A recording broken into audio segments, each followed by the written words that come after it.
السلام علیکم. اللہم صلی علی محمد وعلی آل محمد. ویلکم ٹو دی شو. صاحبوں، کل کی غیر حاضری کی وجہ سے دو تین اہم خبریں جو تھیں وہ آگے نکل گئیں، کیونکہ یہاں تو ہر 4 گھنٹے کے بعد ایک نئی خبر سامنے آ جاتی ہے، اور کچھ خبریں ایسی تھیں کہ جن کو خواہ میں ہائپ دی گئی. مثلا شاہد آفریدی صاحب نے عمران خان کے متعلق کچھ منفی جذبات کا اظہار کیا، اور وہ ہمارے کیا نام ہے ان کا مروت صاحب، وہ کود پڑے اس جنگ میں، اور انہوں نے ہوا کا رخ ہی موڑ دیا. یہ بڑی ناسمجھی کی بیہودہ سی بات ہے کہ آپ ایک اتنے بڑے لیجنڈ کو، جس کو دنیا آج مان رہی ہے، اس کے خلاف فرضہ سرائی کر رہے ہیں شاہد آفریدی صاحب. تو یہ ان کی عقل پہ ہی آپ ماتم کیجئے، اور کیا کر سکتے ہیں. اچھا، اس کو زیادہ ڈسکس نہیں کرنا چاہیے. لوگ یار دیکھیں نا، وہ کہتے ہیں ایسے بڑے بڑے لوگوں کو تنقید کرتے ہیں، تو کوئی بات نہیں. اچھا صاحب، اب آئیے دوسری بات جو میں نے سنی اور کافی مزیدار خبر تھی، وہ یہ تھی کہ کسی صاحب نے فرمایا کہ عمران خان جیل میں 45 لاکھ روپے کی کھانے کھا چکے ہیں، اور کئی کروڑ کی طرف بھی اس کو لے گئے. تو بھائی 45 لاکھ روپے کا کھانا تو ایک آدمی اکیلے نہیں کھا سکتا، اور پاکستان میں تو کھانے والوں کے، کھانچے لگانے والوں کے بہت ذرائع ہیں. پتہ نہیں کس نے کیا کیا ذرائع سے کھینچا ہوگا تو وہ بل 45 لاکھ پہ پہنچا. ورنہ سوچئے کہ 45 لاکھ مطلب کتنے لوگ کھانا کھا سکتے ہیں. ایک آدمی کا انہوں نے بل بتا دیا. تو یہ بہت ہی مطلب ریڈیکولس، بہت ہی بیکار سی بے ایمانی کی بات ہے. لیکن اس میں ایک پہلو ہے جس کو سمیع ابراہیم صاحب نے، ابھی میں نے ان کا ویلاگ دیکھا، اس کو آپ ضرور دیکھیے گا. تو انہوں نے بڑی ذہانت سے یہ کام کیا، بجائے اس کے کہ اس پہ بحث کرتے کہ 45 لاکھ تھا کہ 5 لاکھ تھا. انہوں نے کمپیریزن پیش کیا ہے کہ جیل میں عمران خان کی زندگی کیسے گزر رہی ہے، اور ان کی زندگی کیسے گزرتی تھی آصف زرداری کی اور نواز شریف کی. نواز شریف صاحب کے پاس جیل میں گھر سے بیڈ منگوائے گئے تھے کہ مجھے اس پہ نیند نہیں آتی، میرے گھر سے فلاں والا بیڈ لے کر آؤ. ٹھیک ہے، ان کے پاس فریج بھی تھا، ٹی وی بھی تھا، اور آصف زرداری نے اپنے لیے ایئر کنڈیشن بھی لگوا لیا تھا، ان کے پاس بھی ایئر کنڈیشن تھا. ان ساری فیسلٹیز کے ساتھ شہباز شریف چند دن کے لیے اندر گئے تو وہ باقاعدہ صبح ایک پرچہ لکھ کے دیتے تھے کہ آج شلجم گوشت، اس کے ساتھ اس قسم کی لسی، یہ ساری چیزیں منگواتے تھے. اور ان کا قصہ تو بڑا ہی مشہور ہے نواز شریف صاحب کا، کہ وہ ٹھنڈا میٹھا دودھ پیتے تھے دوپہر کے وقت، تو فریج میں وہ رکھتے تھے. تو کوئی ان کا دودھ پی گیا تو انہوں نے بہت شور مچایا کہ یہ میرا دودھ کون پی گیا، میرا دودھ کون پی جاتا ہے جیل میں رہ کے، یہ عیاشیاں. ٹھیک ہے نا. تو یہ سب انہوں نے کی. جبکہ ان کی کمپیئر میں اگر آپ دیکھیں عمران خان کو، تو ان کی زندگی کیا ہے. سمیع ابراہیم وہاں جا چکے ہیں، ان کا انٹرویو کر چکے ہیں. وہ بتاتے ہیں کہ وہ ان کے پاس کوئی بیڈ نہیں ہے، ایک گدا ہے زمین پہ پڑا ہوا، اور ایک کھردری سی وہ ہے، کیا کہتے ہیں اس کو، دری، جس کو جا نماز کے طور پہ استعمال کرتے ہیں. اور اس روم میں بس اتنی ہی گنجائش ہے. وہ وہاں بیٹھ کر جو ہے قرآن پڑھتے ہیں، اور قرآن کے ساتھ ساتھ اپنے نوٹس بھی اس قرآن کے اندر ہی لکھتے جاتے ہیں، اور کچھ دوسری کتابیں ہیں جو وہ پڑھتے ہیں. اس کے علاوہ ان کے پاس ایک سائیکل ہے، جو وہ کہتے تھے اس کو بہت تیز وہ چلاتے ہیں، اور وہ ہے ایکسرسائز کی مشین ہے. اور اس کے علاوہ وہاں کوئی ایسی چیز نہیں ہے، اور وہ اپنی زندگی بسر کر رہے ہیں. کھانے میں وہ افطار کے وقت کھجور اور پانی جو ہے وہ لیتے ہیں، اور جناب عصر سے مغرب تک وہ بھرپور ایکسرسائز کرتے ہیں. پھر 10 بجے وہ چکن کھاتے ہیں. ٹھیک ہے نا. وہ بھی کوئی دیسی چکن نہیں جس کا طوطے اڑائے ہوئے تھے انہوں نے، نہیں، وہ گولڈن چکن جو وہاں آتی ہے فارم کی، وہ چکن ہوتی ہے، اور سیلڈ ہوتا ہے اس کے ساتھ. یہ ان کی زندگی ہے، اور وہ اس پہ صبر کرتے ہیں. آج تک اس شخص نے یہ جھوٹا بہانہ نہیں کیا کہ مجھے ہارٹ فیلئر ہو رہا ہے، ہارٹ اٹیک ہو رہا ہے، اب جو ہے مجھے ہاسپٹل لے چلو. ٹھیک ہے نا، اور مجھے یہ درد ہے. نہیں، اس نے کبھی کوئی ایسا وہ نہیں کیا، اور وہاں پہ زندگی صبر کے ساتھ، شکر کے ساتھ گزار رہے ہیں. اچھا، اب آئیے ایک بہت اہم پوائنٹ کی طرف.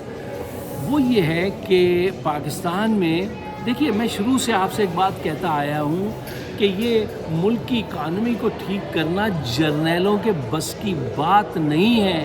اور یہ جو کروکس ہیں، یہ ان کے والد گرامی بھی، جس کو سوری فار مائی لینگویج میں نے کہہ دیا تھا، ان کا باپ بھی ٹھیک نہیں کر سکتا ان کرپٹ پولیٹیشینس کا. کیوں؟ دیکھیے یہ تو ٹرینڈ ہیں کرپشن کرنے کے لیے، منی لانڈرنگ کرنے کے لیے، یہ ان کی فیلڈز ہیں. اب اس کو معیشت کو بہتر کرنا یہ ایسی بات ہے کہ وہ یہ ان کے ذمے جو کام دیا گیا ہے کہ ایک صاحب جو بینک میں چوریاں کرتے ہیں، فراڈ کرتے ہیں، ان کو کوئی پکڑ کے کہہ لے یہ بینک میں آپ کو دے رہا ہوں، اب آپ بینک بھی چلا لیجئے، بینک کا تو سسٹم آپ کو پتہ ہے کیسے چلتا ہے. یہ نہیں جانتے کہ وہ ذہنی طور سے کروک ہے، وہ ذہنی طور سے کرپشن کرنے والا دماغ ہے، وہ بینک نہیں چلائے گا. لیکن آپ کہتے ہیں نہیں آپ بہت اچھا بینک چلائیں گے صاحب، آپ نے بڑے گھپلے کیے ہیں، تو آپ پورا سسٹم آپ کو پتہ ہے. اچھا، اب انہوں نے ایک آرگنائزیشن بنائی ہے ECC، اکنامک کوآرڈینیشن کمیٹی. اس میں پہلے اپنے آپ کو سربراہ رکھا شہباز شریف صاحب نے. اچھا، اور اپنے ساتھ اپنی ٹیم میں رکھا وزیر خارجہ جن کو بنایا گیا ہے ڈار صاحب کو. اب یہ بات ان کو پسند نہیں آئی جرنیلوں کو. انہوں نے ان سے کہا کہ تمہیں بھی نکال دیا، اس کو ڈار کو بھی نکال دیا. اچھا، یہ ڈار ہوں، شہباز ہوں، نواز ہوں، یہ وہ لوگ ہیں جہاں پیسے کا معاملہ آتا ہے یہ وہاں بڑے غور سے اپنی گردن لے جاتے ہیں اور دیکھتے ہیں، تلاش کرتے ہیں کوئی کارنر ایسا جہاں سے کچھ مال بن سکے. کسی کو ٹھیکہ دلوا دیں تو اس سے کمیشن لیں، کسی کا ایگریمنٹ کرا دیں اس سے پیسے پکڑ لیں. یہ اسی دماغ کے ساتھ گرو اپ ہوئے ہیں اور ایک دن میں نہیں، برسوں یہ یہی کام کرتے رہے ہیں. تو دماغ کی فریکوینسی اس پہ سیٹ ہے. اب آپ یہ دیکھیے کہ یہ کتنی بدنصیبی کی بات ہے کہ جو ملک کا وزیر اعظم بنایا گیا ہے وہ اتنا ڈرپوک ہے کہ وہ بجائے حکم دینے کے حکم لے رہا ہے اور کیسا کیسا ڈر رہا ہے. اور ان کو کیا ضرورت تھی کہ وزیر خارجہ کو اس کمیٹی میں لے جاتے. وہ پہلے وہاں بربادی کرا چکا ہے اسحاق ڈار. کہاں پہ؟ معیشت برباد کر چکا ہے وہ پاکستان کی. ٹھیک ہے نا، ڈالر کا آپ کے ذخائر کتنے رہ گئے تھے؟ 7 بلین رہ گئے تھے، جبکہ وہ 17 چھوڑ کے گیا تھا عمران خان. ٹھیک ہے نا، عمران خان کے دور میں 170 کا تھا ڈالر، وہ 340 تک پہنچا تھا اور آج بھی وہ کافی آگے ہے. تو اس نے مکمل بربادی کی تھی. IMF والوں سے تعلقات بھی اس نے خراب کروائے تھے، یہ سب ان کو معلوم ہے. اور اس کے باوجود جو ہے یہ انہوں نے اس کو ٹیم میں رکھا.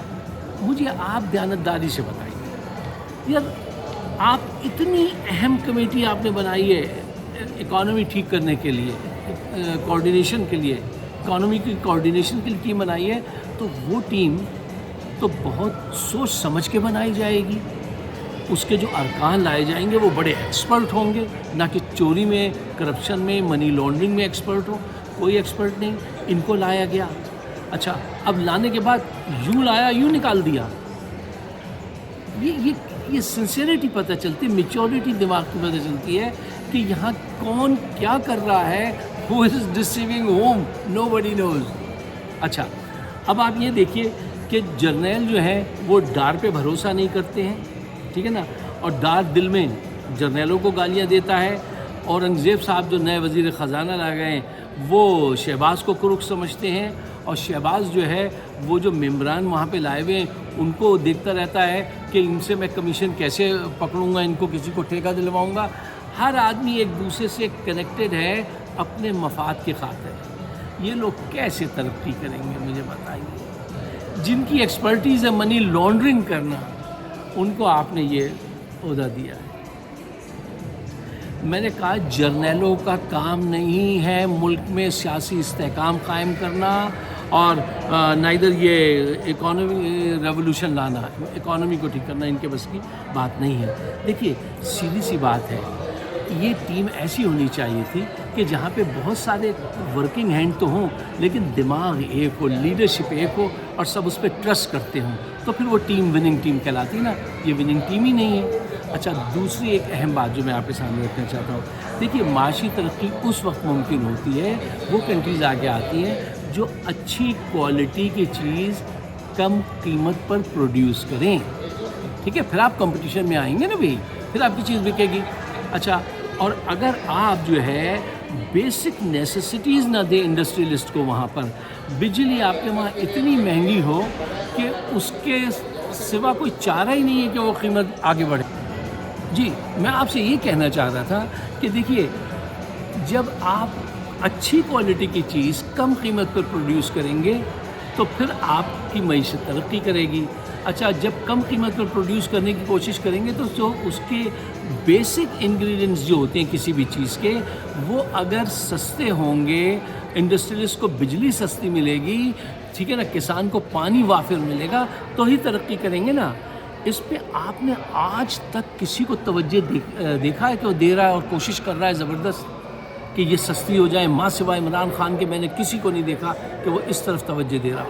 اس کو دیکھا تھا کہ وہ کسانوں سے جا کے ملتا تھا, کیا کچھ اس نے کوششیں کی, ٹھیک ہے نا. اب آپ مجھے یہ بتائیے, دیکھیے یہ بڑی بلیک اینڈ وائٹ ٹرو اور فالس والی بات ہے. مجھے بتائیے کہ بنگلہ دیش میں بجلی کا یونٹ 8.5 روپے کا ہے, ٹھیک ہے. انڈیا میں 6.5 روپے کا ہے. پاکستان میں فی بجلی کا یونٹ 65 روپیز کا ہے, 65 and is going to be 100 rupees very soon. مجھے یہ بتائیے کہ ایک انڈسٹریلسٹ جو ہے وہ اپنی پروڈکشن کیسے بڑھائے گا, کیسے اچھی چیز بنائے گا جس کی بجلی اتنی مہنگی ہو. اور اس طرف کسی جرنیل کو آپ نے دیکھا ہے کوشش کرتے ہوئے؟ انہوں نے یہ حرکتیں کی کہ بجلی کے لیے وہ معاہدے دستخط کیے کہ جس کو جا کے عمران نے ٹھیک کرنے کی کوشش کی تھی کہ بھائی انہوں نے نواز شریف نے اور یہ پیپلز پارٹی والوں نے اپنے پیسے کھانے کے لیے کہا, وہ جو مہنگے پلانٹ لائے تھے راجہ رینٹل, کہ بجلی استعمال ہو نہ ہو ہم آپ کو پیسے دیں گے. واہ واہ واہ واہ, کیا ایگریمنٹ کیا سر. یہ ایگریمنٹ کیے تھے انہوں نے بجلی کے لیے. آج ایک غریب آدمی پس گیا ہے بجلی کا بل دینے کے لیے, بچوں کی کانوں کی وہ جو ہوتی ہیں رنگز, ایئر رنگز, وہ بیچتا ہے. انڈسٹریلسٹ کہاں سے پروڈکشن کرے گا؟ اور وہ جو صنعتیں انہوں نے اپنی لگائی ہوئی ہیں جرنیلوں نے, وہاں پہ تو کوئی پوچھنے والا ہے ہی نہیں, نہ کوئی ٹیکس کا پوچھ سکتا ہے. نام ہوں گے کہ یہ کمیٹی ہے وہ کمیٹی ہے, لیکن کوئی کسی میں ہمت ہے جا کے ان سے پوچھے؟ بتائیے جب ان بنانے والوں کی نیت یہ ہو, معیشت بہتر کرنے والوں کی نیت یہ ہو کہ بس فوکس کرو قرضہ لینے پر, بجلی سستے کرنے پہ فوکس نہیں ہے. IMF سے زیادہ بڑا پیکیج لو تاکہ زیادہ سے زیادہ کارروائی ڈالی جا سکے, زیادہ سے زیادہ خدمت کی جا سکے عوام کی اور اپنی. اب $8 بلین کا وہ ہے, مطلب یہ ملک قرضوں سے معیشت بہتر کرے گا قرضہ لے کے؟ یار قرضہ لے کے معیشت کہاں بہتر ہوتی ہے مجھے بتائیے. بہت کم لوگ ہوتے ہیں جو قرضہ لے کے پھر اس کو انویسٹ کر کے پھر اس کو پے آف کر دیں. یہ لوگ ہیں, یہ ساری زندگی گزر جائے گی, یہ قرض ادا نہیں کر پائیں گے آپ. کیا $130 بلین سے زیادہ کا قرضہ ہے, اور وہ بڑھتا ہی جائے گا, بڑھتا ہی جا رہا ہے. کیوں؟ ان کی سوچ ہی یہی ہے کہ قرضہ لے کے کھانا ہے, ریکارڈ کو جو ہے وہ اس کو رکھنا ہے, گروی رکھنا ہے, اس کے پیسے انجوائے کرنے. ورنہ اگر ان کی سچی نیت ہوتی تو یہ بیسک انگریڈینٹس جو ہیں بجلی, پانی, پیٹرول, اس کو سستا کرتے اور پھر آگے بڑھتے. اس پہ تعلیم, صحت, اس پہ کسی پہ کوئی توجہ نہیں ہے. صرف توجہ ایک چیز پہ ہے, کم وقت میں زیادہ سے زیادہ قرضہ کیسے لیا جائے اور پھر اسے انجوائے کیا جائے. پھر چلے جائیں گے, پھر دوسرا آئے گا, وہ اس میں سے ٹیکس لگائے گا, عوام کا اور خون چوسے گا, وہ تھوڑی سی قسطیں ادا کرے گا, مزید قرضہ لے گا. یہ ہو رہا ہے. اس کے خلاف وہ آج جیل میں بند ہے عمران خان, کیونکہ اس نے پریکٹیکل, میں اب ٹائم نہیں ہے, پریکٹیکل سارے اقدامات اس ڈائریکشن میں جس نے کیے وہ عمران خان تھا. آج کی ویڈیو بہت اہم ہے, اس کو شیئر ضرور کیجیے گا, مجھے اپنے خیالات سے نوازیے گا. آپ سب کا بہت بہت شکریہ.